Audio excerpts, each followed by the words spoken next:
अध्याय 8। शुरुआत करना। हर जगह सोना बिखरा पड़ा है। ज़्यादातर लोगों के पास इसे देखने का प्रशिक्षण नहीं है। काश मैं कह सकता कि दौलत इकट्ठी करना मेरे लिए आसान रहा था, लेकिन यह नहीं रहा था। कैसे शुरू करूं?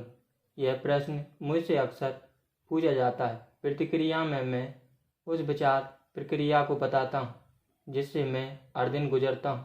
दरअसल बेहतरीन सौदे खोजना आसान है, यह मेरा वादा है। यह तो साइकिल चलाने जैसा होता है। थोड़े डगमगाने के बाद यह बहुत आसान बन जाता है, लेकिन पैसे के मामले में डगमगाहट के पार जाने के लिए आपको संकल्प की ज़रूरत होती है। यह एक व्यक्तिगत चीज़ है। लाखों करोड़ों डॉलर के जीवन में कभी कभार मिलने वाले सौदों को खोजने के लिए हमें अपनी वित्तीय प्रतिभा का आह्वान करने की ज़रूरत होती है। मुझे यकीन है कि हम में से प्रत्येक के भीतर वित्तीय प्रतिभा होती है। समस्या यह है कि हमारी वित्तीय प्रतिभा सोई रहती है और जगाए जाने का इंतज़ार कर रही होती है। यह इसलिए सोई रहती है क्योंकि हमारी संस्कृति ने हमें यकीन दिला दिया है कि पैसे का प्रेम ही सभी बुराइयों की जड़ है। इसने हमें पेशा सीखने के लिए प्रोत्साहित किया है ताकि हम पैसे के लिए काम कर सकें, लेकिन इसने हमें यह नहीं सिखाया कि पैसे से अपने लिए काम कैसे कराएं। इसने हमें अपने वित्तीय भविष्य के बारे में चिंता नहीं करना सिखाया है, क्योंकि नौकरी के बाद रिटायर होने पर सरकार या कंपनी हमारी परवाह करेगी। बहरहाल, हमारी वित्तीय शिक्षा की इस कमी की कीमत हमारे बच्चों को चुकानी होगी, जो उसी स्कूल तंत्र में शिक्षित हो रहे हैं। संदेश अब भी यही है कि कड़ी मेहनत करो, पैसे कमाओ, खर्च करो, और जब पैसे की कमी पड़े तो कर्ज ले लो। दुर्भाग्य से पाश्चात्य जगत के 90% लोग ऊपर बताए गए सिद्धांत पर चलते हैं। ऐसा सिर्फ इसलिए होता है क्योंकि नौकरी पाना और पैसे के लिए काम करना आसान होता है। यदि आप बहुसंख्यक लोगों में से एक नहीं हैं, तो मैं आपकी वित्तीय प्रतिभा को जगाने के लिए आगे दिए गए 10 कदम बताता हूं। मैं आपको वही कदम बता रहा हूं जिनका मैंने खुद अनुसरण किया है। अगर आप उनमें से कुछ का अनुसरण करना चाहते हैं तो बेहतरीन है। अगर आप उनका अनुसरण नहीं करना चाहते हैं तो अपने खुद के कदम बना ले। आपकी वित्तीय प्रतिभा इतनी चतुर होती है कि यह अपनी स्वयं की सूची बना सकती है। जब मैं पेरू में था तो मैंने सोने की खुदाई करने वाले 45 साल के एक व्यक्ति से पूछा कि उसे इतना भरोसा क्यों है कि उसे सोने की खदान मिल ही जाएगी। उसने जवाब दिया, सोना हर जगह है, ज़्यादातर लोगों के पास इसे देखने का प्रशिक्षण नहीं है। और मैं कहूँगा कि यह सच है। रियल एस्टेट में मैं बाहर निकलकर एक दिन में 4-5 बेहतरीन संभावित सौदे खोज सकता हूँ, जबकि आम आदमी को कुछ नहीं मिलेगा, भले ही हम दोनों एक ही इलाके में तलाश कर रहे हों। इसका कारण यह है कि उन्होंने अपनी वित्तीय प्रतिभा को विकसित करने में समय नहीं लगाया है। मैं आपको नीचे दिए 10 कदम बता रहा हूँ जिनके द्वारा आप अपनी ईश्वर प्रदत्त शक्तियों को विकसित कर सकते हैं, ऐसी शक्तियाँ जिन पर सिर्फ आपका नियंत्रण है। पहला, वास्तविकता से बड़ा कारण खोजें। आत्मा की शक्ति। अगर आप ज़्यादातर लोगों से पूछें कि क्या वे अमीर बनना या वित्तीय स्वतंत्रता पाना पसंद करेंगे, तो वे हाँ कह देंगे, लेकिन फिर वास्तविकता हावी हो जाती है। सड़क बहुत लंबी नज़र आती है और बहुत से पहाड़ भी दिखते हैं जिन्हें पार करना होगा। इसकी तुलना में यह ज़्यादा आसान लगता है कि आप पैसे के लिए नौकरी करें और बचे हुए पैसे अपने ब्रोकर को थमा दें। मैं एक बार एक युवती से मिला जो तैराकी के लिए अमेरिकी ओलंपिक टीम में शामिल होने के सपने देख रही थी। हकीकत यह थी कि उसे हर सुबह 4 बजे उठना पड़ता था ताकि वह स्कूल जाने से पहले 3 घंटे तक तैर ले। शनिवार की रात को वह अपनी सहेलियों या मित्रों के साथ पार्टी नहीं मनाती थी। उसे हर एक की तरह पढ़ाई करके अपने परीक्षा परिणाम बेहतर करने होते थे। जब मैंने उससे पूछा कि उसकी अतिमानवीय महत्वाकांक्षा और कुर्बानी को किस बात से बल मिलता था, तो उसका जवाब था, मैं इसे अपनी और अपने प्रियजनों की खातिर करती हूँ। यह प्रेम ही है जो मुझे बाधा और त्यागों के पार ले जाता है। कारण या उद्देश्य चाहता हूँ और नहीं चाहता हूँ का तालमेल है। जब लोग मुझसे पूछते हैं कि अमीर बनने की चाहत के पीछे मेरा कारण क्या है, तो मैं उन्हें बताता हूँ कि यह चाहता हूँ प्रबल इच्छाओं और नहीं चाहता हूँ गौरनिच्छाओं का गहरा भावनात्मक सहयोग है। मैं कुछ की सूची बताना चाहूँगा। पहले तो अनिच्छाओं यानी नहीं चाहता हूँ कि क्योंकि उन्हीं से मेरी इच्छाएं या चाहता हूँ उत्पन्न होते हैं। मैं सारी जिंदगी नौकरी नहीं करना चाहता था। मैं वह नहीं करना चाहता था जो मेरे माता पिता चाहते थे, यानी नौकरी की सुरक्षा और उपनगर में एक मकान। मुझे कर्मचारी बनना पसंद नहीं था। मुझे इस बात से खौफ तो होती थी कि मेरे डैडी मेरे फुटबॉल मैच देखने कभी नहीं आ पाते थे, क्योंकि वे अपना करियर बनाने में बहुत व्यस्त रहते थे।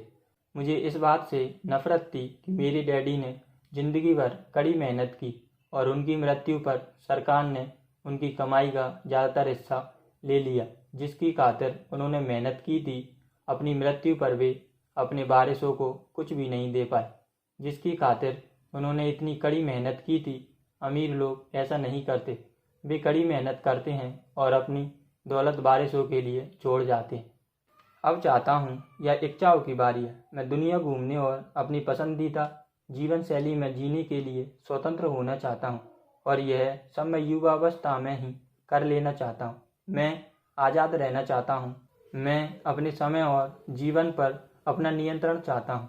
मैं चाहता हूँ कि पैसा मेरे लिए काम करे। ये मेरे गहरे भावनात्मक कारण हैं। आपके कौन से हैं? अगर वे पर्याप्त शक्तिशाली नहीं हैं, तो रास्ते में आने वाली वास्तविकता आपके कारणों पर भारी पड़ सकती है। मैंने कई बार पैसे गंवाए हैं और राह में कई आफतें उठाई हैं, लेकिन गहरे भावनात्मक कारणों की बदौलत मैं दोबारा उठ खड़ा हुआ और आगे बढ़ने लगा। मैं 40 साल की उम्र तक स्वतंत्र होना चाहता था, लेकिन रास्ते में कई सिखाने वाले अनुभवों के कारण मैं 47 साल की उम्र में ही स्वतंत्र हो पाया। जैसा मैंने कहा था, काश मैं कह सकता कि यह आसान रहा था।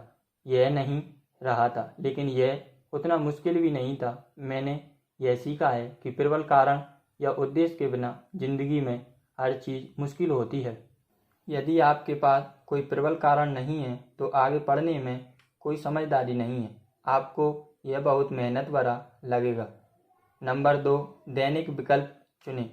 चयन की शक्ति। विकल्प ही वह प्रमुख कारण है जिसकी वजह से लोग किसी स्वतंत्र देश में रहना चाहते हैं। हम विकल्प चुनने की शक्ति चाहते हैं। वित्तीय दृष्टि से हमें जो भी डॉलर मिलता है, उस हर डॉलर से हमारे हाथ में अपना भविष्य चुनने की शक्ति होती है। अमीर, गरीब या मध्यवर्गीय बनने की शक्ति हमारे खर्च करने की आदतें बताती हैं कि हम इनमें से कौन हैं। गरीब लोगों की खर्च करने की आदतें गरीबी की होती हैं। बचपन में मेरे पास एक लाभ यह था कि मैं लगातार मोनोपोली खेलना बहुत पसंद करता था। किसी ने मुझे नहीं बताया था कि मोनोपोली सिर्फ बच्चे के लिए ही होता है, इसलिए बड़ा होने के बाद भी मैं इसे खेलता रहा। मेरे पास एक अमीर डैडी भी थे, जिन्होंने मुझे संपत्ति और दायित्व के बीच का फर्क बताया था। इसलिए बहुत समय पहले बचपन में ही मैंने अमीर बनने का विकल्प चुना, और मैं जानता था कि इसके लिए मुझे बस असली संपत्तियाँ इकट्ठी करना भर सीखना था। मेरे सबसे अच्छे दोस्त माइक को संपत्ति वाला कॉलम विरासत में मिला, लेकिन इसके बावजूद उसे इसे कायम रखना सीखने का विकल्प चुनना पड़ा था। कई अमीर परिवार अगली पीढ़ी में अपनी संपत्तियां सिर्फ इसलिए गंवा देते हैं क्योंकि किसी को भी उसकी संपत्तियों की रक्षा करने के लिए प्रशिक्षित नहीं किया जाता। अधिकतर लोग अमीर नहीं बनने का विकल्प चुनते हैं। 90% लोग अमीर बनने को बहुत झंझट भरा काम मानते हैं, इसलिए वे ऐसी कहावतों का आविष्कार करते हैं। मेरी पैसों में कोई रुचि नहीं है, मैं कभी अमीर नहीं बन पाऊंगा, मुझे चिंता करने की कोई ज़रूरत नहीं है। मैं अब भी युवा हूँ।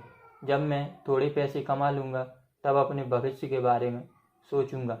मेरा पति आर्थिक मसले संभालता है। इन सभी बातों के साथ समस्या यह है कि ये उस व्यक्ति से दो चीज़ें लूट लेती है। एक है समय, जो आपकी सबसे कीमती संपत्ति है। दूसरी है सीखना। पैसे का अभाव कभी भी ना सीखने का बहाना नहीं बनना चाहिए, लेकिन यह एक ऐसा विकल्प है जो हम सभी हर दिन चुनते हैं। हम अपने समय या धन के साथ क्या करते हैं और हम अपने दिमाग में क्या भरते हैं, यही चयन की शक्ति है। हम सभी के पास चयन के विकल्प होते हैं। मैं अमीर बनने का विकल्प चुनता हूँ और मैं यह विकल्प हर दिन चुनता हूँ। पहले शिक्षा में निवेश करें। वास्तव में आपके पास जो एकमात्र सच्ची संपत्ति है वह है आपका मस्तिष्क, जो आपका सबसे शक्तिशाली यंत्र है। हम में से हर व्यक्ति के पास विकल्प होता है कि वो संभालने के बाद हम अपने मस्तिष्क में क्या डालें। आप टीवी देख सकते हैं, गोल्फ पत्रिकाएं पढ़ सकते हैं, सेरामिक्स क्लास जा सकते हैं या फिर वित्तीय नियोजक की क्लास में भी जा सकते हैं। विकल्प आप चुनते हैं। ज़्यादातर लोग तो निवेश के बारे में सीखने का निवेश ही नहीं करते, बल्कि सीधे जाकर निवेश खरीद लेते हैं। मेरी एक मित्र के अपार्टमेंट में कुछ समय पहले चोरी हो गई। चोर घर के इलेक्ट्रॉनिक का सारा सामान ले गए, लेकिन किताबें जस की तस छोड़ गए। और हम सबके पास इसी तरह का विकल्प होता है। इसी वजह से 90% लोग टीवी सेट खरीदते हैं और सिर्फ 10% ही कारोबारी संबंधी पुस्तकें खरीदते हैं। और मैं क्या करता हूँ? मैं सेमिनारों में जाता हूँ। मुझे कम से कम 2 दिन तक चलने वाले सेमिनार पसंद है, क्योंकि मैं किसी विषय में पूरी तरह डूब जाना चाहता हूँ। 1973 में मैंने टीवी पर 3 दिवसीय सेमिनार का विज्ञापन देखा, जिसका विषय था डाउन पेमेंट दिए बिना रियल एस्टेट कैसे खरीदे। मैंने उस सेमिनार में जाने के लिए $385 खर्च किए और उस कोर्स की बदौलत $2 मिलियन से ज़्यादा पैसे कमा चुका हूँ। लेकिन इससे भी ज़्यादा महत्वपूर्ण बात, इससे मुझे एक नया जीवन मिला। वह कोर्स करने का परिणाम यह हुआ कि मुझे बाकी ज़िंदगी काम करने की ज़रूरत नहीं है। मैं हर साल ऐसे कम से कम 2 सेमिनारों में जाता हूँ। मुझे सीडी और ऑडियो बुक्स से प्रेम है, कारण मैं सुनी हुई बातों की आसानी से समीक्षा कर सकता हूँ। मैंने सीडी में एक निवेशक के मुंह से ऐसी बात सुनी जिससे मैं पूरी तरह असहमत था।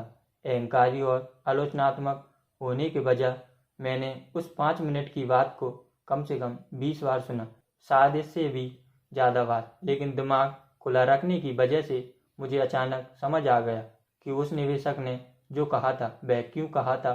यह जादू जैसा था। मुझे महसूस हुआ जैसे मैंने हमारे युग के सबसे महान निवेशकों में से एक के दिमाग में सेध लगा दी थी। मुझे उनके ज्ञान और अनुभव के बृहद संसाधनों से बहुत बढ़िया नसीहत मिली।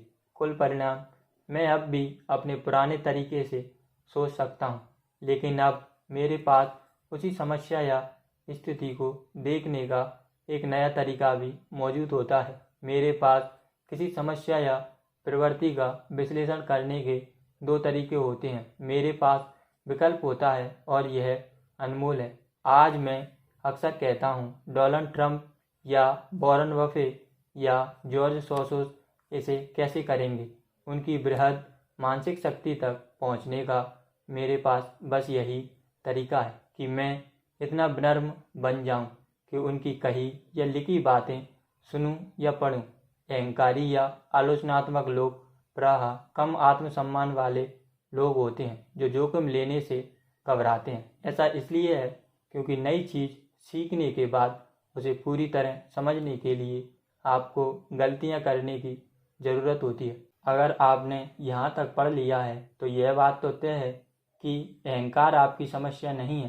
अहंकारी लोग शायद ही कभी विशेषज्ञों की बात सुनते या पढ़ते हैं।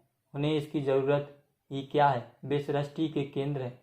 बहुत सारे बुद्धिमान लोग हैं जो नया विचार सामने आने पर बहस करने या अपनी रक्षा में जुट जाते हैं, अगर वह नया विचार उनके सोचने के तरीके से अलग हो। इस मामले में उनकी तथाकथित बुद्धिमानी और उनका अहंकार मिलकर अज्ञान के बराबर होता है। हम सभी ऐसे लोगों को जानते हैं जो उच्च शिक्षित हैं या खुद को चतुर मानते हैं, लेकिन उनकी बैलेंस शीट एक अलग ही तस्वीर दिखाती है। सचमुच बुद्धिमान व्यक्ति नए विचारों का स्वागत करता है, क्योंकि नए विचार पहले के विचारों के साथ मिलकर अद्भुत सहयोग बना सकते हैं। सुनना बोलने से ज़्यादा महत्वपूर्ण होता है। अगर यह सच नहीं होता तो ईश्वर ने हमें 2 कान और सिर्फ 1 मुंह नहीं दिया होता। बहुत सारे लोग नए विचारों और संभावनाओं को ग्रहण करने के लिए सुनते ही नहीं हैं। इसके बजाय वे अपने मुंह का इस्तेमाल करके सोचते हैं। वे सवाल पूछने के बजाय बहस करते हैं।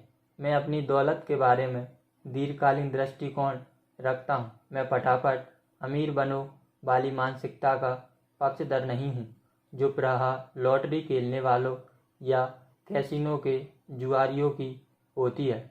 मैं शेयर खरीदता हूँ, बेचता हूँ, लेकिन शिक्षा के मामले में मेरा दृष्टिकोण दूरगामी है। अगर आप कोई हवाई जहाज़ उड़ाना चाहते हैं तो मेरी सलाह है कि ऐसा करने से पहले उसे उड़ाने का प्रशिक्षण ले लें। मैं हमेशा उन लोगों को देखकर सदमे में आ जाता हूँ जो शेयर या रियल एस्टेट खरीदने लगते हैं, लेकिन अपनी सबसे बड़ी संपत्ति यानी अपने दिमाग में कभी निवेश ही नहीं करते। याद रखें, सिर्फ 1-2 मकान खरीद लेने से ही आप रियल एस्टेट के विशेषज्ञ नहीं बन जाते। नंबर 3, मित्र सावधानी से चुनें। मित्रता की शक्ति। सबसे पहले तो मैं यह बता देना चाहता हूँ कि मैं अपने मित्र उनकी दौलत के आधार पर नहीं चुनता हूँ।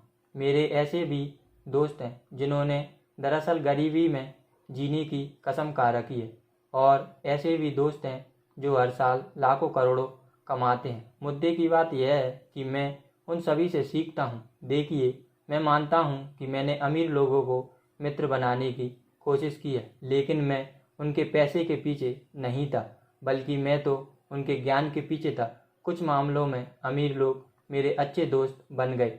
मैंने गौर किया कि मेरे अमीर मित्र पैसों के बारे में बातचीत करते हैं। उनका उद्देश्य डींगे हाँकने नहीं होता, उनकी तो बस इस विषय में रुचि होती है। इस तरह मैं उनसे सीखता हूँ और वे मुझसे सीखते हैं। मेरे जो दोस्त गरीब के दलदल में फंसे हैं, वे पैसे, कारोबार, निवेश के बारे में बात करना पसंद नहीं करते। वे अक्सर इसे असभ्यता या मूर्खतापूर्ण मानते हैं। इसलिए मैं अपने गरीब या आर्थिक दृष्टि से परेशान दोस्तों से भी सीखता हूँ। मैं इन दोस्तों से यह सीखता हूँ कि मुझे क्या नहीं करना चाहिए। मेरे कई दोस्त हैं जिन्होंने बहुत कम समय में ही $1 अरब से ज़्यादा कमा लिए हैं। वे तीनों एक ही बात बताते हैं। उनके पक्कड़ दोस्त कभी उनसे यह पूछने नहीं आते कि उन्होंने यह काम कैसे किया, लेकिन वे 2 में से एक चीज़ या दोनों ही मांगने आते हैं, कर्ज या नौकरी। चेतावनी, गरीब या डरे हुए लोगों की ना सुने। ऐसे कई लोग मेरे दोस्त हैं और मैं उनसे प्रेम भी करता हूँ, लेकिन वे जिंदगी के डरे हुए मुर्गे हैं। उनके सामने जब पैसों की, खासतौर पर निवेश की बात आती है, तो वे हमेशा एक ही बात करते हैं, आसमान गिर रहा है, आसमान गिर रहा है। वे हमेशा आपको बता सकते हैं कि कोई चीज़ क्या कामयाब नहीं होगी। समस्या यह है कि लोग उनकी बातें सुनते हैं, और जो लोग निराशा और विनाश की जानकारी को आँख मूंदकर स्वीकार कर लेते हैं, वे भी छोटे मुर्गे हैं। जैसी कि पुरानी कहावत है, एक जैसे पंख वाले पक्षी एक साथ रहते हैं। अगर आप टीवी पर बिजनेस चैनल देखते हैं तो वहाँ अक्सर तथाकथित विशेषज्ञों का एक समूह होता है। एक विशेषज्ञ कहेगा कि बाजार लुढ़कने वाला है और दूसरा कहेगा कि यह उछलने वाला है। अगर आप समझदार हैं तो आप दोनों की सुनते हैं। अपने दिमाग को खुला रखें, क्योंकि दोनों के अपने अपने वैध तर्क होते हैं। दुर्भाग्य से ज़्यादातर गरीब लोग छोटे मुर्गे की बात सुनते हैं। मेरे कई करीबी दोस्त हैं जो मुझे किसी सौदे या निवेश से रोकने के लिए तर्क देते हैं। कुछ समय पहले एक मित्र ने मुझे बताया कि वह 16% की एक एफडी मिलने पर रोमांचित था। मैंने उसे बताया कि मैं राज्य सरकार से 16% ब्याज कमा रहा हूँ। अगले ही दिन उसने मुझे एक लेख भेजा जिसमें बताया गया था कि मेरे निवेश क्यों खतरनाक है। मैं वर्षों से 16% कमा रहा हूँ और उसे अब भी 6% ही ब्याज मिलता है। मैं कहूँगा कि दौलत बनाने के बारे में सबसे कठिन बात अपने प्रति सच्चे रहना और भीड़ के साथ ना चलने की इच्छा रखना है। ऐसा इसलिए है क्योंकि बाजार में आमतौर पर भीड़ ही देर से आती है। और उसी का गला कटता है।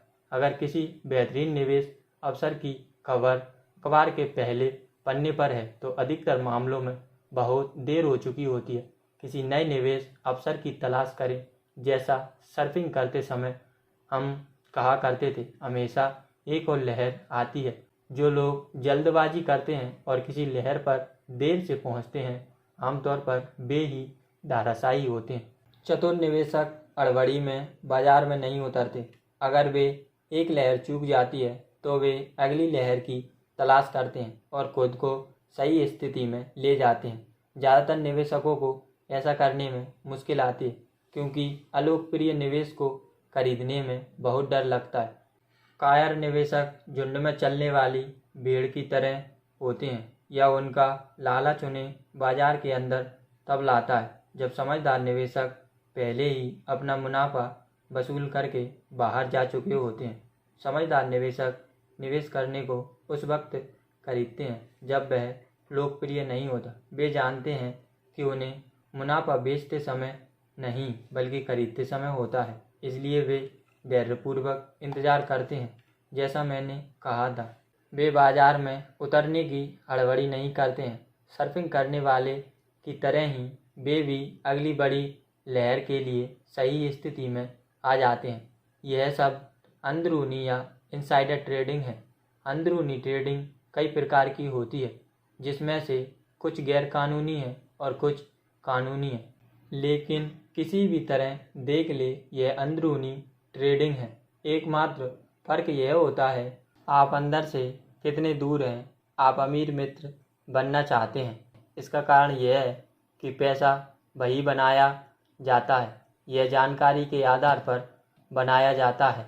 आप अगले उछाल के बारे में सुनना चाहते हैं, बाजार के अंदर जाना चाहते हैं और अगले गिराव से पहले बाजार से बाहर निकलना चाहते हैं। मैं यह नहीं कह रहा हूँ कि इसे गैरकानूनी ढंग से करें, लेकिन आपको जानकारी जितनी जल्दी मिलती है, बहुत कम जोखिम में उतना ही ज़्यादा फायदा कमाने की आपकी संभावनाएं बेहतर हो जाती हैं। मित्र इसीलिए तो होते हैं और यही वित्तीय बुद्धि है। नंबर 4, किसी फॉर्मूले में महारत हासिल करें और फिर एक नया फॉर्मूला सीखें। जल्दी सीखने की शक्ति। डबल रोटी बनाने के लिए हर बेकर किसी रेसिपी या फॉर्मूले का अनुसरण करता है, भले ही यह उसके दिमाग में हो। यही पैसे बनाने के बारे में सच है। हम में से ज़्यादातर ने यह कहावत सुनी है, आप वही हैं जो आप खाते हैं। मैं इसे एक अलग तरीके से कहता हूँ। मैं कहता हूँ आप वही बन जाते हैं जो आप पढ़ते हैं। दूसरे शब्दों में इस बारे में सावधान रहें कि आप क्या सीख रहे हैं, क्योंकि आपका दिमाग इतना शक्तिशाली होता है कि आप अपने दिमाग में जो रखते हैं आप वही बन जाते हैं। मिसाल के तौर पर अगर आप पाक कला का अध्ययन करते हैं तो आप में कुक बनाने की प्रवृत्ति होती है। अगर आप कुक नहीं बनना चाहते तो आपको कोई दूसरी चीज़ पढ़ने की ज़रूरत है। पैसे के मामले में जनता के पास आमतौर पर एक ही बुनियादी फॉर्मूला होता है जिसे उन्होंने स्कूल में सीखा था, और वह यह है, पैसे के लिए काम करो। संसार में सबसे ज़्यादा लोकप्रिय फॉर्मूला यही है कि हर दिन लाखों करोड़ों लोग उठते हैं, नौकरी पर जाते हैं, पैसे कमाते हैं, बिल चुकाते हैं, चेकबुक बैलेंस करते हैं, थोड़े म्यूचुअल फंड खरीदते हैं और फिर दोबारा नौकरी करने चले जाते हैं। यही उनका बुनियादी फॉर्मूला या रेसिपी है। अगर जो कर रहे हैं, अगर आप उससे थक चुके हैं या अगर आप पर्याप्त नहीं कमा रहे हैं तो आपको अपने पैसे कमाने के फॉर्मूले को बदल लेना चाहिए। बरसों पहले जब मैं 26 साल का था तो मैं एक वीकेंड क्लास में गया जिसका विषय था रियल एस्टेट फोरक्लोजर्स कैसे खरीदें। वहाँ मैंने एक फॉर्मूला सीखा। अगला कदम था सीखे हुए सिद्धांत पर सचमुच अमल करने का अनुशासन रखना। 3 साल तक जेरोक्स में मैं काम करते वक्त में अपने खाली समय में फोरक्लोजर्स खरीदने की कला में पारंगत होने की कोशिश करता रहा। उस फॉर्मूले का इस्तेमाल करके मैंने आगे चलकर कई मिलियन डॉलर कमाए। एक बार जब मैं उस फॉर्मूले में माहिर बन गया तो इसके बाद मैं दूसरे फॉर्मूले की तलाश करने लगा। कई कक्षाओं में मुझे सीधे सीधे तो कोई नई जानकारी नहीं मिली, लेकिन मैंने हमेशा कोई ना कोई नई चीज़ सीखी। मैंने derivative traders, commodity option trader और कैरोलोसिस के लिए आयोजित कक्षाओं में हिस्सा लिया।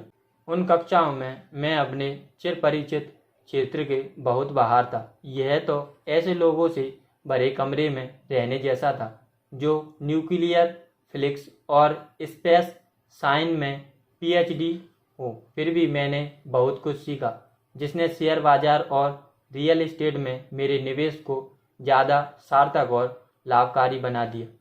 ज़्यादातर जूनियर कॉलेजों और कम्युनिटी कॉलेजों में वित्तीय नियोजक और पारंपरिक निवेश खरीदने पर कक्षाएं आयोजित की जाती हैं। शुरुआत करने के लिए वे अच्छी जगह हैं, लेकिन मैं हमेशा ज़्यादा तेज़ फॉर्मूले की तलाश करता रहता हूँ। इसलिए काफ़ी नियमित रूप से मैं एक दिन में जितना कमाता हूँ उतना कमाने में कई लोग को पूरी ज़िंदगी लग जाती है। एक और बात, आज के तेज़ी से बदल रहे संसार में आपका पुराना ज्ञान अब उतना महत्वपूर्ण नहीं है, क्योंकि प्रायः आपकी जानकारी बासी हो चुकी है। महत्वपूर्ण तो यह है कि आप कितनी तेज़ी से सीखते हैं। यह योग्यता अनमोल है। यह पैसे बनाने के ज़्यादा तेज फॉर्मूले खोजने में अनमोल है, या आप चाहें तो इसे रेसिपी कह सकते हैं। पैसे के लिए मेहनत करना एक पुराना फॉर्मूला है जो गुफा मानक के ज़माने में उत्पन्न हुआ था। नंबर 5, खुद को सबसे पहले पैसे दें। आत्मानुशासन की शक्ति। यदि आप खुद पर काबू नहीं कर सकते तो अमीर बनने की कोशिश ना करें। निवेश करने, पैसे बनाने और उसे उड़ा डालने में कोई तुक नहीं है। आत्मानुशासन के अभाव की वजह से ही ज़्यादातर लॉटरी विजेता करोड़ों जीतने के बाद भी जल्द ही पक्कड़ हो जाते हैं। आत्मानुशासन के अभाव की वजह से ही जिन लोगों को वेतन वृद्धि मिलती है वे तुरंत बाहर निकलकर एक नई कार खरीद लेते हैं या जहाज पर अन्य देशों की सैर करने निकल जाते हैं। यह कहना मुश्किल है कि मेरे 10 कदमों में कौन सा कदम सबसे ज़्यादा महत्वपूर्ण है, लेकिन यदि यह आप में पहले से ही मौजूद ना हो तो इस कदम में माहिर बनना शायद सबसे मुश्किल है। मैं तो यहाँ तक कहूँगा कि अनुशासन की कमी ही वह सबसे बड़ा कारण है जो लोगों को अमीरों, गरीबों और मध्यवर्गीय लोगों में पृथक करता है। सरल भाषा में कहा जाए तो जिन लोगों का आत्मसम्मान कम होता है और जिसमें वित्तीय दबाव सहने की शक्ति कम होती है वे कभी अमीर नहीं बन सकते। जैसा मैं कह चुका हूँ, अपने अमीर डैडी से मैंने यह सबक सीखा था कि संसार आपको इधर उधर धक्के मारेगा। संसार लोगों को चारों तरफ धक्के मारता है, इसलिए नहीं क्योंकि दूसरे लोग दबंग हैं, बल्कि इसलिए क्योंकि आप में नियंत्रण और अनुशासन का अभाव होता है। जिन लोगों में आंतरिक सहनशक्ति की कमी होती है वे अक्सर आत्मानुशासन वाले लोगों के शिकार हो जाते हैं। मैं जिन उद्यमी कक्षाओं में सिखाता हूँ उनमें मैं लोगों को लगातार याद दिलाता हूँ कि वे अपने प्रोडक्ट, सेवा या सॉफ्टवेयर पर नहीं बल्कि प्रबंधन योग्यताएं बढ़ाने पर ध्यान केंद्रित करें। अपना खुद का कारोबार शुरू करने के लिए प्रबंधन की 3 सबसे महत्वपूर्ण योग्यताएं ये हैं। नंबर 1, कैश फ्लो का प्रबंधन। नंबर 2, लोगों का प्रबंधन। नंबर 3, व्यक्तिगत समय का प्रबंधन। मैं कहूँगा कि इन तीनों का प्रबंधन करने की योग्यता सिर्फ उद्यमियों के लिए नहीं बल्कि एक व्यक्ति या परिवार, कारोबार, परोपकारी संगठन, शहर या देश के हिस्से के रूप में आप अपना जीवन किस तरह जीते हैं, ये तीनों उसमें भी मायने रखती हैं। ये सभी योग्यताएं आत्मानुशासन में महारत हासिल करने से बढ़ती हैं। मैं खुद को सबसे पहले पैसे दे कथन को हल्के में नहीं लेता हूँ। खुद को सबसे पहले पैसे दें यह कथन जॉर्ज क्लासन की पुस्तक the richest man in Babylon से लिया गया है। इस पुस्तक की लाखों प्रतियां बिक चुकी हैं। हालांकि लाखों लोग इस शक्तिशाली कथन को दोहराते हैं, लेकिन बहुत कम इस सलाह पर चलते हैं। जैसा मैंने कहा था, वित्तीय साक्षरता इंसान को अंक पढ़ने की योग्यता प्रदान करती है और अंक पूरी कहानी बता देते हैं। किसी व्यक्ति के इनकम स्टेटमेंट और बैलेंस शीट को देखकर मैं तुरंत देख सकता हूँ कि जो लोग खुद को सबसे पहले पैसे दे शब्द बोलते हैं, क्या वे सचमुच उस पर अमल करते हैं? एक तस्वीर 1000 शब्दों जितनी मूल्यवान होती है।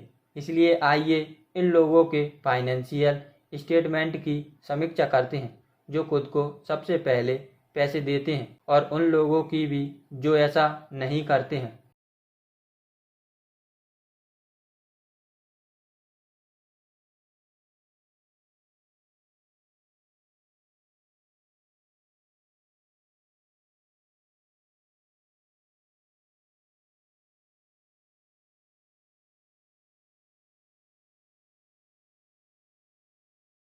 जो लोग खुद को सबसे पहले पैसे देते हैं, रेखा चित्रों का अध्ययन करें और देखें कि क्या आप कोई फर्क देख सकते हैं। एक बार फिर इसके लिए कैश फ्लो को समझना होता है, जो कहानी बताता है। अधिकतर लोग अंकों को देखते हैं और कहानी चूक जाते हैं। क्या आप इसे देख सकते हैं? रेखा चित्र उन लोगों के कार्य दर्शाते हैं जो खुद को सबसे पहले पैसे देने का विकल्प चुनते हैं। हर महीने अपने मासिक खर्च करने से पहले वे अपने संपत्ति वाले कॉलम में पैसा डालते हैं। हालांकि लाखों लोग क्लासन की पुस्तक पढ़ चुके हैं और खुद को सबसे पहले पैसे दें कथन से परिचित हैं, लेकिन हकीकत में वे खुद को सबसे अंत में पैसे देते हैं।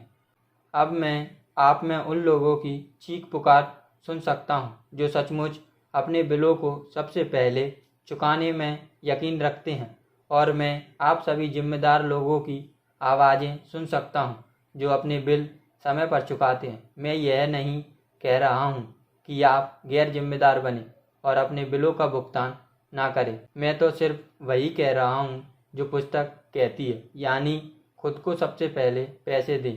और पिछला रेखा चित्र उस कार्य की सही अकाउंटिंग तस्वीर था। जो लोग बाकी हर व्यक्ति को सबसे पहले पैसे देते हैं। यदि आप सचमुच कैश फ्लो की शक्ति को समझ लें तो आपको जल्द ही एहसास हो जाएगा कि पिछले रेखा चित्र के साथ क्या गलत है, या 90% लोग जिंदगी भर कड़ी मेहनत क्यों करते हैं और इसके बावजूद बुढ़ापे में उन्हें सामाजिक सुरक्षा जैसी सरकारी सहायता की आवश्यकता क्यों होती है। किम और मेरे पास कई बुक कीपर्स, अकाउंटेंट्स और बैंकर्स हैं जिन्हें खुद को सबसे पहले पैसे दे दृष्टिकोण के साथ बहुत समस्या आती है। कारण यह है कि ये वित्तीय पेशेवर भी दरअसल वही करते हैं जो जनता करती है। वे खुद को सबसे अंत में पैसे देते हैं। मेरे जीवन में ऐसे समय रहे हैं जब किसी कारणवश कैश फ्लो मेरे बिलों से कहीं कम था, फिर भी मैंने खुद को सबसे पहले पैसे दिए। मेरे अकाउंटेंट और बुक कीपर्स दहशत में चीखने लगे। वे आपके पीछे पड़ जाएंगे। इनकम टैक्स विभाग आपको जेल भिजवा देगा।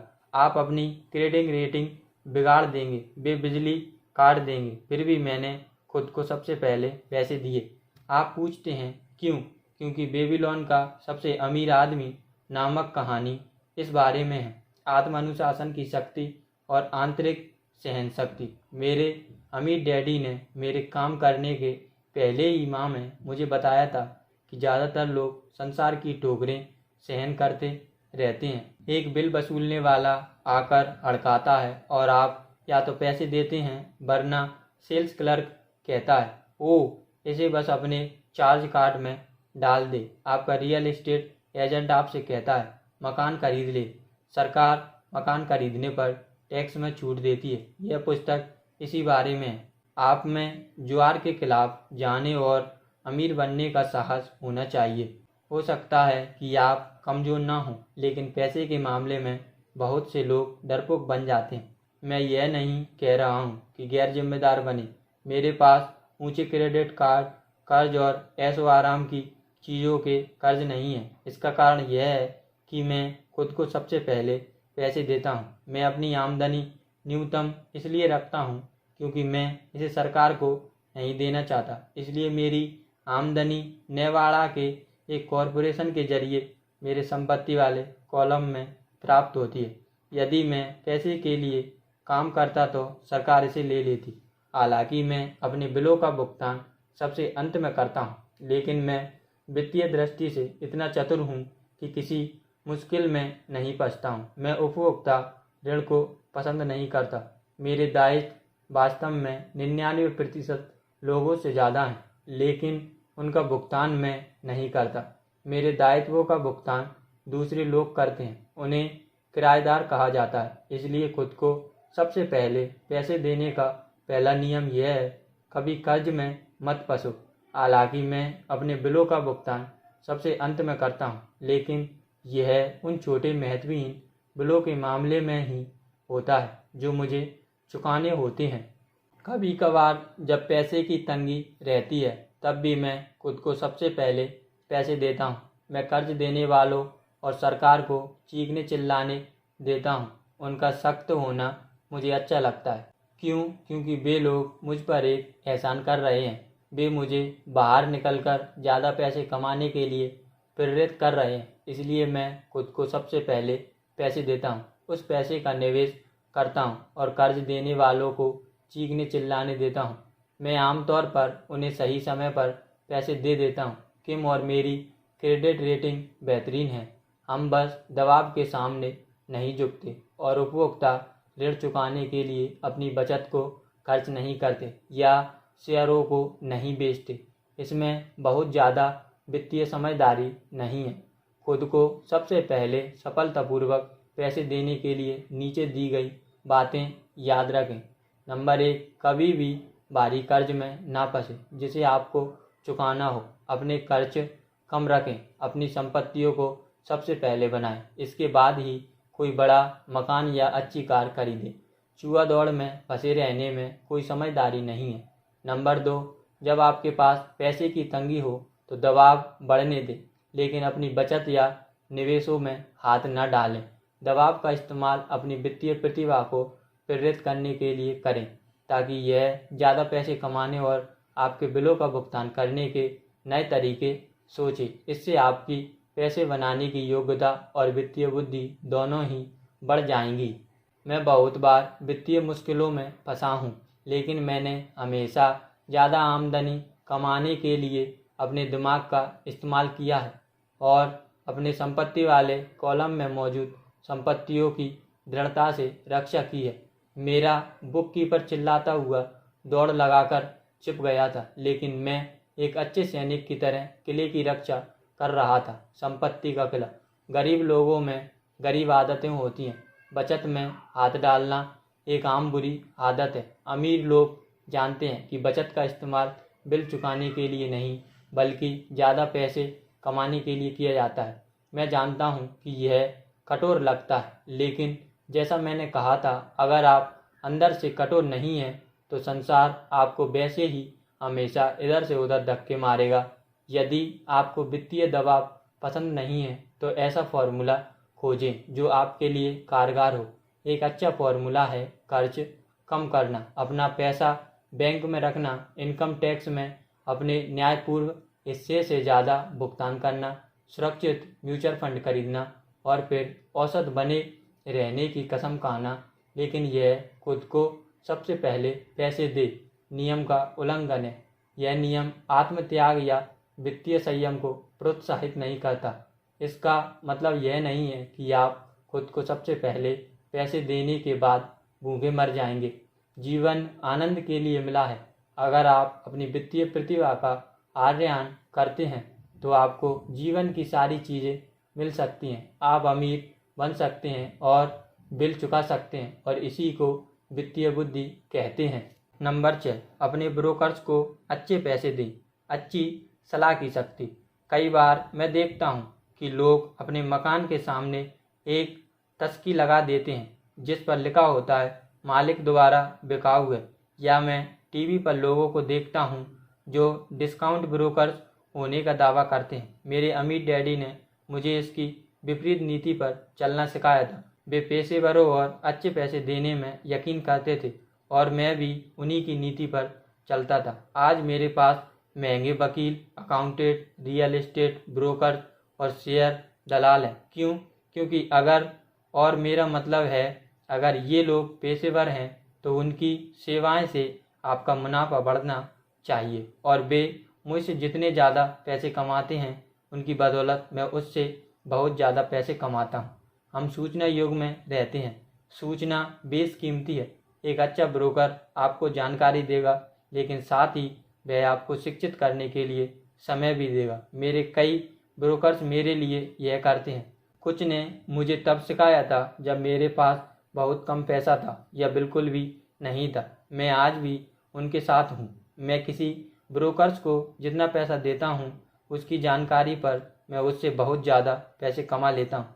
इसलिए मुझे यह बात अच्छी लगती है जब मेरा रियल एस्टेट ब्रोकर या स्टॉक ब्रोकर बहुत से पैसे कमाता है, क्योंकि आमतौर पर इसका मतलब यह होता है कि मैंने भी बहुत सारे पैसे कमाए हैं।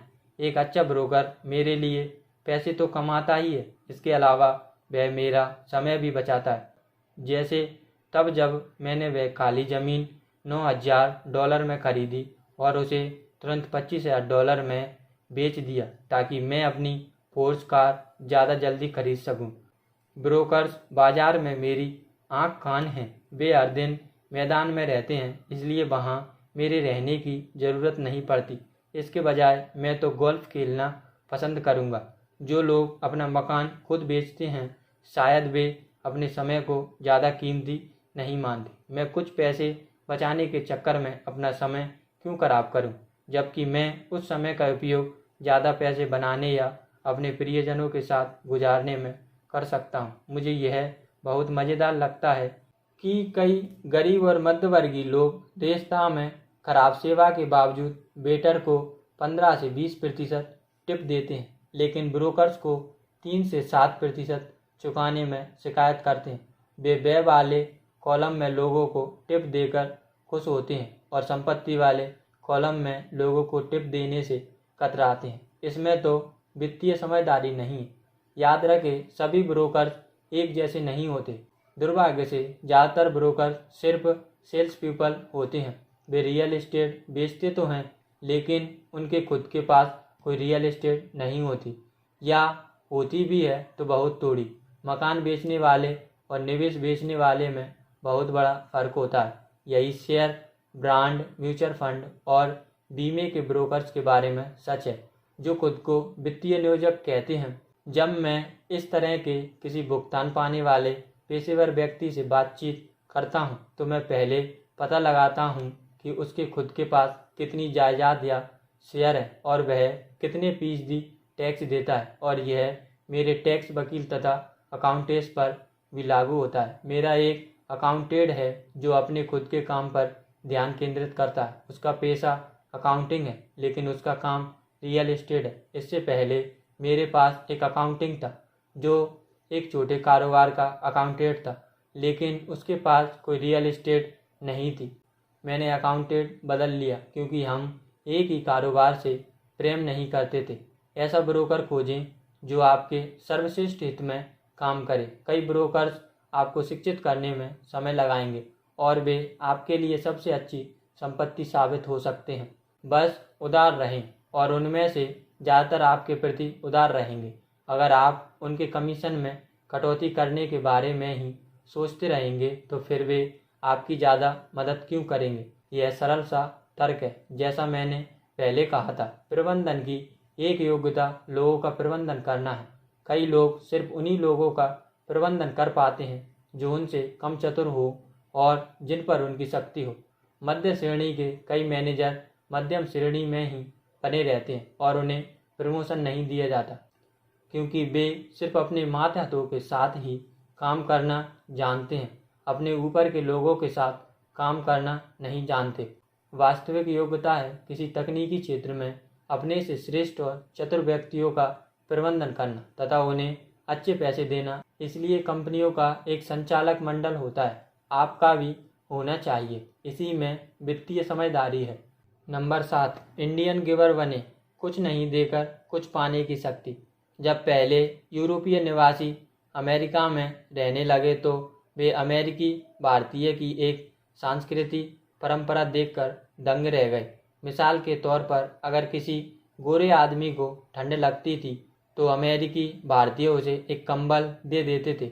श्वेत प्रवासी इसे उपहार मान लेता था, और जब अमेरिकी भारतीय कंबल वापस मांगता था तो उसे अक्सर बुरा लग जाता था।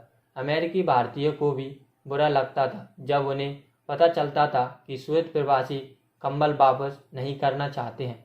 यहीं से इंडियन गिवर वाक्यांश पैदा हुआ। एक छोटी सी सांस्कृतिक गलतफहमी के कारण संपत्ति वाले कॉलम के संसार में इंडियन गिवर बनना दौलत के लिए बहुत ज़रूरी है। प्रबुद्ध निवेशक का पहला सवाल यह होता है, मेरा पैसा मुझे कितनी जल्दी वापस मिल सकता है।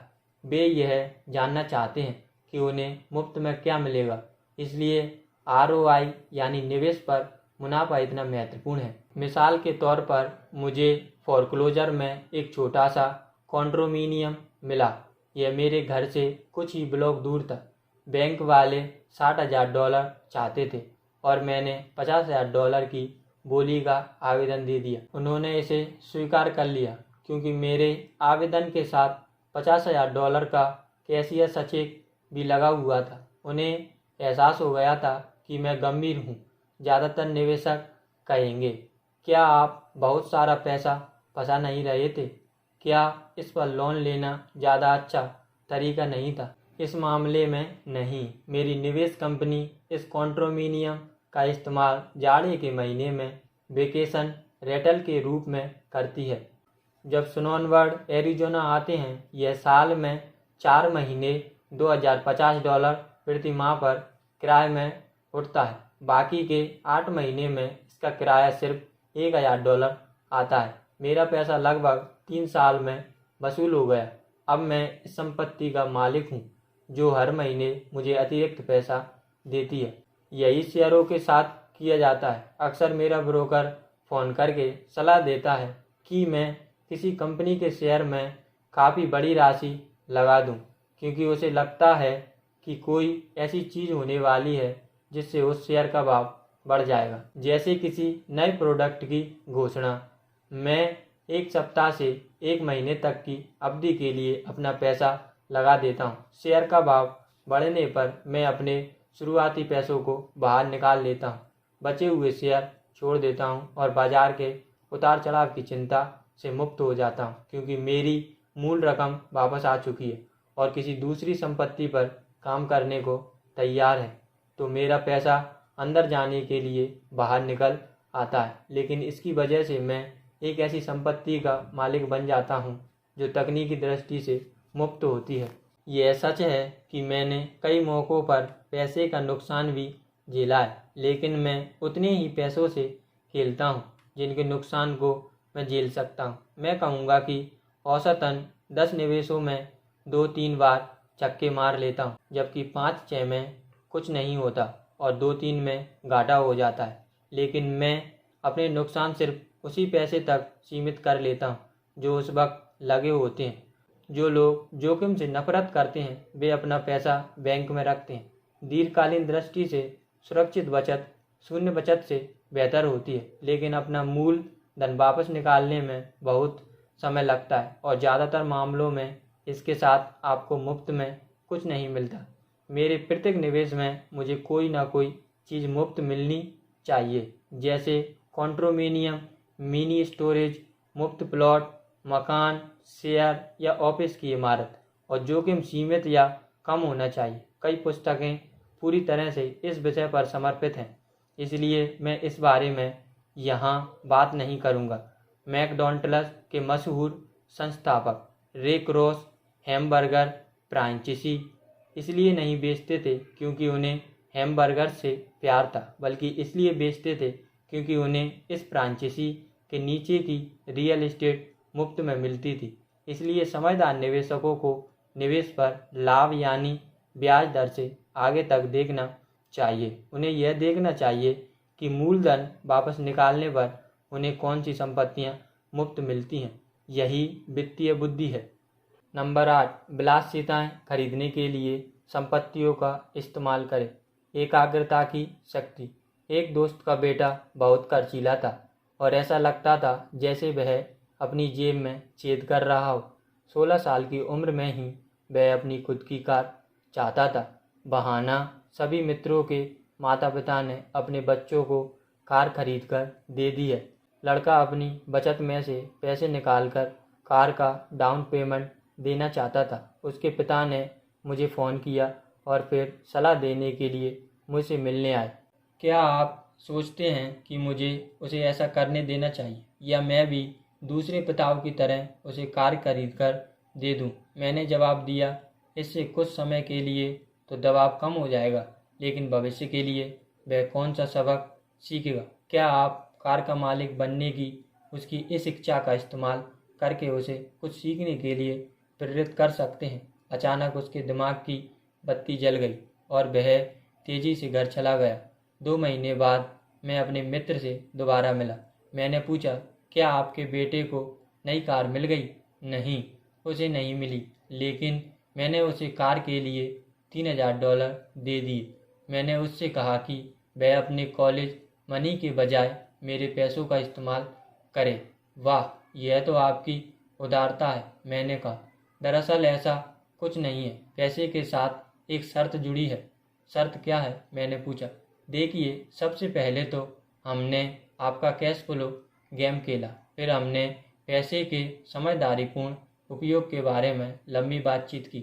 उसके बाद मैंने उसे द वॉल स्ट्रीट जर्नल की सदस्यता दिला दी और शेयर बाजार पर कुछ पुस्तकें भी दिला दी। फिर क्या हुआ? मैंने पूछा। शर्त क्या थी? मैंने उससे कहा कि $3000 उसके थे, लेकिन वह उस पैसे से सीधे कार नहीं खरीद सकता। वह इसका इस्तेमाल किसी शेयर ब्रोकर्स को खोजने और शेयर खरीदने बेचने में कर सकता है। एक बार जब वह उस $3000 को $6000 कर लेगा तो फिर वह उसमें से कार खरीद सकता है और बाकी का $3000 उसके कॉलेज फंड में चला जाएगा। और परिणाम क्या हुआ? मैंने पूछा। देखिए, अपने शेयर व्यापार में वह शुरुआत में तो खुशकिस्मत रहा, लेकिन कुछ दिनों बाद काफ़ी रकम गंवा दी। फिर उसकी सच्ची रुचि जागी। आज मैं कहूँगा कि उसके $2000 कम हो चुके हैं, लेकिन उसकी दिलचस्पी आसमान छू रही है। उसने मेरी खरीद कर दी हुई सारी पुस्तकें पढ़ लीं और वह अधिक पुस्तकें लाने के लिए लाइब्रेरी जाता है। वह उत्साह से द वॉल स्ट्रीट जर्नल पढ़ता है और सूचकों पर नज़र रखता है। उसके पास सिर्फ $1000 बचे हैं, लेकिन उसकी दिलचस्पी और ज्ञान आसमान छू रहे हैं। वह जानता है कि अगर ये बचे हुए पैसे चले गए तो उसे 2 साल तक पैदल चलना होगा, लेकिन उसे अब उसकी कोई परवाह नहीं है। वह तो कार लेने में रुचि भी नहीं दिखाता है, क्योंकि उसे एक ज़्यादा मज़ेदार खेल मिल गया है। मैंने पूछा, अगर वह सारा पैसा गंवा दे तो क्या होगा?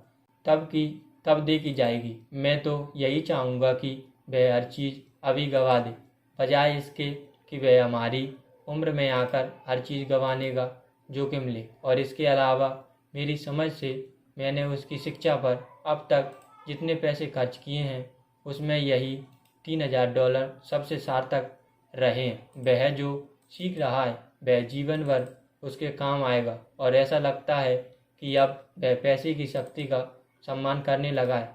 जैसा मैंने पहले कहा था, अगर कोई व्यक्ति आत्मानुशासन की शक्ति में माहिर नहीं बन सकता तो अमीर बनने की कोशिश नहीं करना ही सबसे अच्छा है।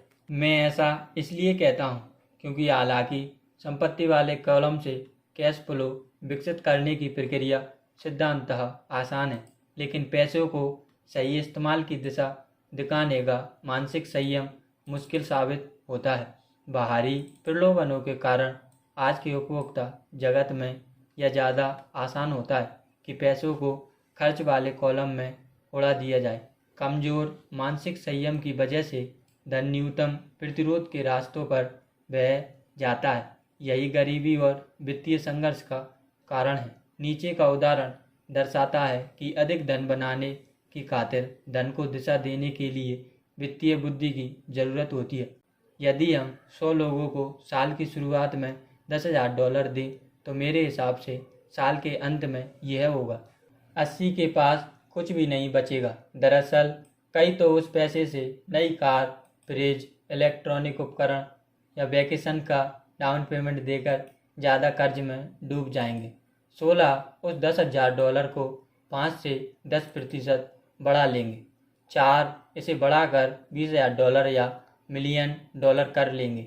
हम कोई पेशा सीखने के लिए स्कूल इसलिए जाते हैं ताकि हम पेशे के लिए काम कर सकें। मेरे विचार से पैसे से अपने लिए काम कराना सीखना भी उतना ही महत्वपूर्ण होता है। हर आदमी की तरह मैं भी विलासिता की चीज़ों को पसंद करता हूँ, फर्क यह है कि मैं उन्हें कर्ज लेकर नहीं खरीदता। यह तो आस पड़ोसियों की बराबरी करने का जाल है।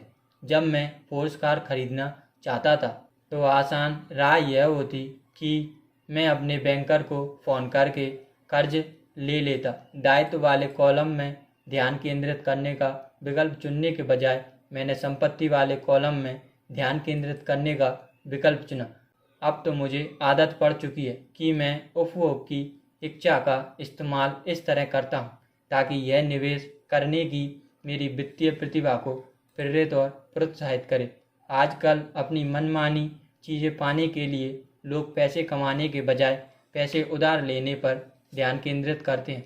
यह रास्ता अल्पकाल में तो आसान होता है लेकिन दीर्घकाल में ज़्यादा मुश्किल साबित होता है। यह एक ऐसी बुरी आदत है जिसमें हम फंस चुके हैं, व्यक्तिगत तौर पर भी और देश के रूप में भी।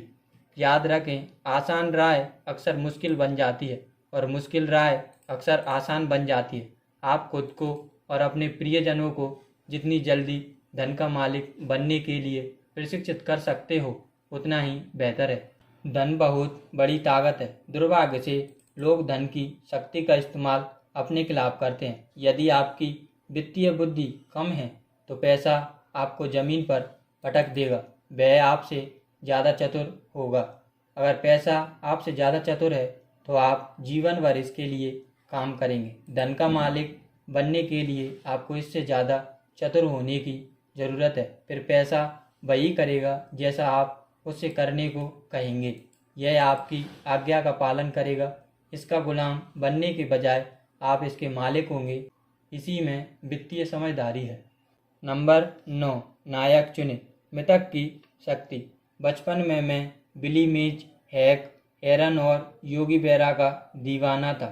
वे मेरे नायक थे और मैं उन्हीं जैसा बनना चाहता था। मैं उनके बेसबॉल कार्ड्स संजोकर रखता था। मैं उनके आंकड़े मुँह ज़बानी जानता था। RBI, ERA, उनके वेटिंग औसत, वे कितना कमाते थे और वे माइनर लीन से ऊपर कैसे आए। 9-10 साल की उम्र में जब मैं बेसबॉल खेलने के लिए मैदान में उतरता था या फर्स्ट बेस या कैचर खेलता था तो यह मैं नहीं होता था। मैं तो मशहूर बेसबॉल खिलाड़ी होने का नाटक करता था। यह वह बहुत शक्तिशाली तरीका है जिससे हम सीखते हैं, लेकिन वयस्क बनने के बाद हम इसे खो देते हैं। हम अपने नायकों को खो देते हैं। आज मैं अपने घर के पास छोटे बच्चों को बेसबॉल खेलते देखता हूँ। मैदान में वे छोटे जॉनी नहीं होते हैं, वे तो अपना प्रिय बेसबॉल नायक होने का नाटक कर रहे होते हैं। नायकों की नकल या अनुसरण करना सीखने का सचमुच शक्तिशाली तरीका है। बड़े होने के बाद आज मेरे नए नायक हैं, मेरे गोल्फ नायक हैं और मैं उनके शॉट की नकल करता हूं तथा उनके बारे में हर चीज़ पढ़ने की पूरी कोशिश करता हूं। मेरे Donald Trump, Warren Buffett, Peter lynch, George Soros और जिम सोर्जर्स जैसे नायक भी हैं।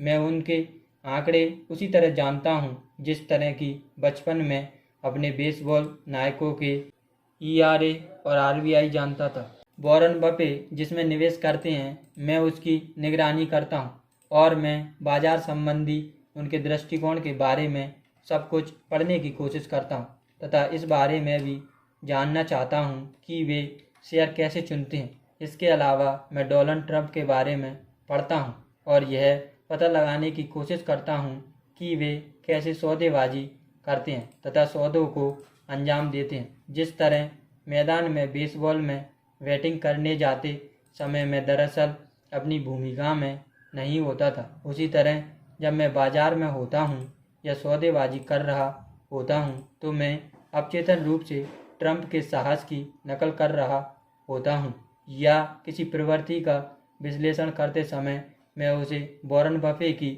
नज़रों से देखता हूँ।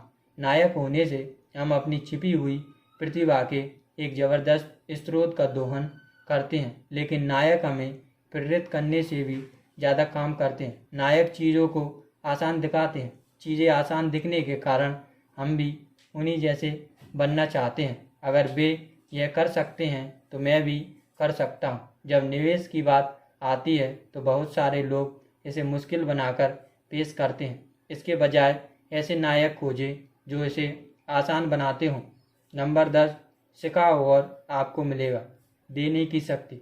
मेरे दोनों डैडी शिक्षित थे। मेरे अमीर डैडी ने मुझे एक सबक सिखाया जो जीवन भर मेरे साथ रहा है, परोपकारी बनने या देने की आवश्यकता। मेरे शिक्षित डैडी ने अपना बहुत सा समय और ज्ञान तो दिया ही, लेकिन पैसा कभी दान में नहीं दिया। वे आमतौर पर कहते थे कि जब उनके पास थोड़ा अतिरिक्त पैसा आ जाएगा तब वे दान देंगे, लेकिन जाहिर है उनके पास शायद ही कभी अतिरिक्त पैसा आया। मेरे अमीर डैडी शिक्षा के साथ साथ पैसे भी दान देते थे। वे टाइडिंग या दशमांश दान में दृढ़ता से यकीन करते थे। वे हमेशा कहते थे, अगर आपको कुछ चाहिए तो आपको इसे पहले देने की ज़रूरत है।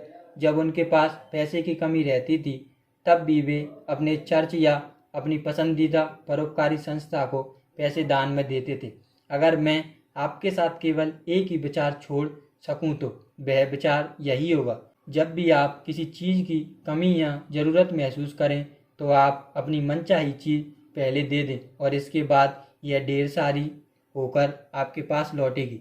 यह पैसे, मुस्कान या मित्रता, किसी भी चीज़ के बारे में सच है। मैं जानता हूँ कि अक्सर इंसान इस काम को सबसे अंत में ही करना चाहेगा, लेकिन मैं यह बताना चाहूँगा कि इससे मुझे हमेशा फ़ायदा हुआ है।